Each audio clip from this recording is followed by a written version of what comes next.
દસવાડીમાં લૂંટના ઈરાદે એકલા રહેતા એવા 65 વર્ષીય વૃદ્ધાની કરપીણ હત્યા કરવામાં આવતા અરેરાટી વ્યાપી ગઈ છે. ગઢબોરિયાદ ગામના મુખ્ય માર્ગ ઉપર આવેલા એક કાચા ઝૂંપડામાં દત્રીબેન ભીલ એકલા રહેતા હતા. ગત રાત્રિના સમયે જ્યારે તેઓ ઘરે એકલા હતા ત્યારે અજાણ્યા શખ્સોએ લૂંટના ઈરાદે તેમના ઉપર હુમલો કર્યો હતો. હત્યારાઓની ક્રૂરતાની હદ તો ત્યારે વટાવી ગઈ જ્યારે તેઓએ દત્રીબેનના પગમાં પહેરેલા ચાંદીના કડલા ચોરવા માટે તેમના બંને પગ કાપી નાખ્યા હતા. આદિવાસી સંસ્કૃતિમાં મહિલાઓ દ્વારા પગમાં ભારે ચાંદીના કડલા પહેરવાની પરંપરા છે. આ કિંમતી કડલા સહેલાઈથી નીકળે તેમ ન હોવાથી હેવાન બનેલા લૂંટારોએ વૃદ્ધાના પગ કાપી નાખી લૂંટ ચલાવી હતી અને તેમને મોતને ઘાટ ઉતારી ફરાર થઈ ગયા હતા. આ ઘટનાની જાણ થતાં જ નસવાડી પોલીસનો કાફલો ઘટના સ્થળ ઉપર દોડી આવ્યો હતો.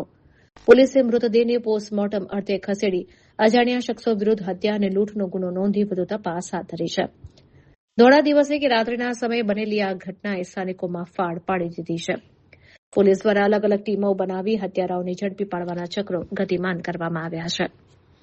અતુલભાઈ ભીમાભાઈ ભીલ, મારી મધર 28 તારીખે રાત્રે હું 10 વાગે જોઈ હતી અને એ 10 વાગ્યા પછી હું બીજે દિવસે સવારમાં કામ ઉપર જતો રહ્યો અને પછી રાત્રે આવ્યો મેં એટલે જોયું તો અહીં બેસવા ગયો. ત્યાંથી આવ્યો મેં પછી જયસ્વાલની 3 બહીઓ આવી અને મને કીધું કે તારી મમ્મી સવારથી બહાર નીકળી નથી તો જરા તપાસ કરો. એટલે હું મારા મોટા છોકરાને તપાસ કરવા મોકલ્યો એટલે મોટો છોકરો જોયું એટલે કે કલાક કાઢી લીધા છે અને પગ કાપી નાખ્યા છે એવું મને કીધું. એટલે હું અંદર જોવા બેઠો.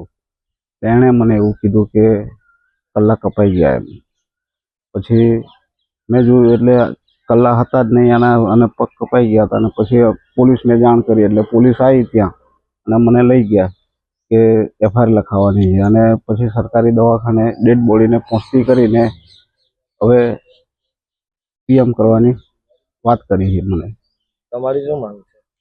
અમારી માંગ એટલી જ છે કે આ આરોપીને જલ્દીથી ધરપકડ કરે અને અમે પછી PMની ડેડ બોડી ઉઠાવીશું. આરોપીને કડક સજા મળે એવી અમારી માંગ છે.